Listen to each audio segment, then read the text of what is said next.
Have you ever heard of a creature so massive, so terrifying, that even the bravest warriors wouldn't dare fight it?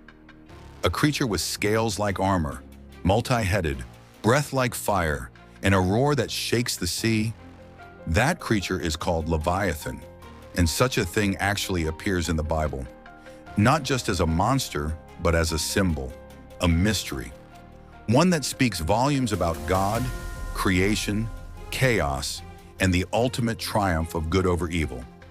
Today, we're diving into the mystery of Leviathan, why God created it and why eventually He destroyed it. In the very beginning, the world wasn't peaceful. Genesis tells us that darkness was over the surface of the deep, and that deep was the sea.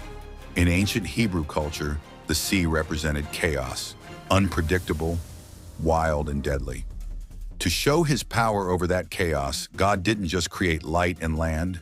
He created the great creatures of the sea. Among them was Leviathan.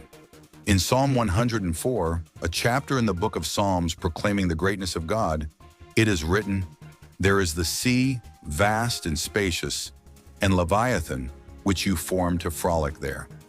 This psalm confirms that initially the Leviathan wasn't evil. It was created as a display of God's power, something only He could control. It was a creature like no other.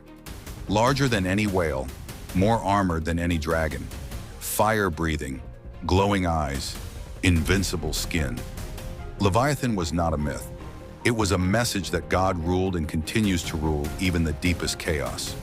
In another section of the Bible, the book of Job, where the life and suffering of Job is documented, it depicts how he lost everything: his wealth, his children, his health.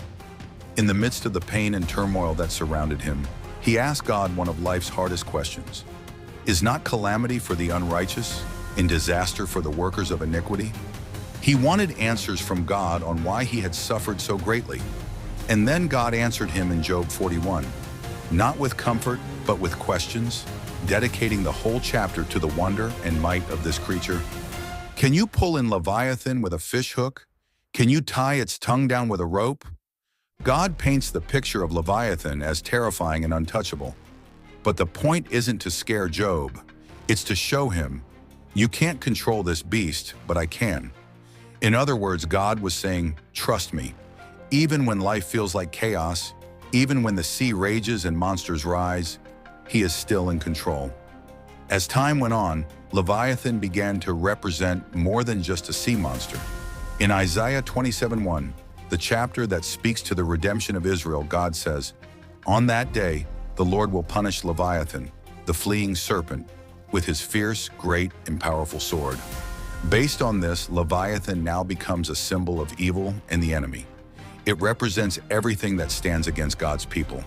And as a result, God who formed the creature would have no compassion nor show any favor towards it. In Jewish tradition, Leviathan is chaos, pride, the enemy of creation itself. So why did God create Leviathan? To show that even the most terrifying power imaginable is still under His authority. And why destroy it? Because evil doesn't get the final word. In ancient Jewish thought, Leviathan's death would come at the end of time. God would slay the beast and serve its meat at a feast for the righteous. It is a powerful symbol of God's power. The evil creature defeated, the chaos ended, the people of God satisfied and at peace. In Revelation, we read that one day, there will be no more sea, no more chaos, no more fear, making place for God's dwelling to be with man, where He shall come to wipe every tear away. The mystery of Leviathan reminds us that no matter how big the monsters we face, how deep the waters may seem, or how fierce the storm may feel, God is bigger, stronger, and wiser than it all. And one day, every symbol of Leviathan will fall. The sea once held chaos. Now it reflects the sky. The monster once roared.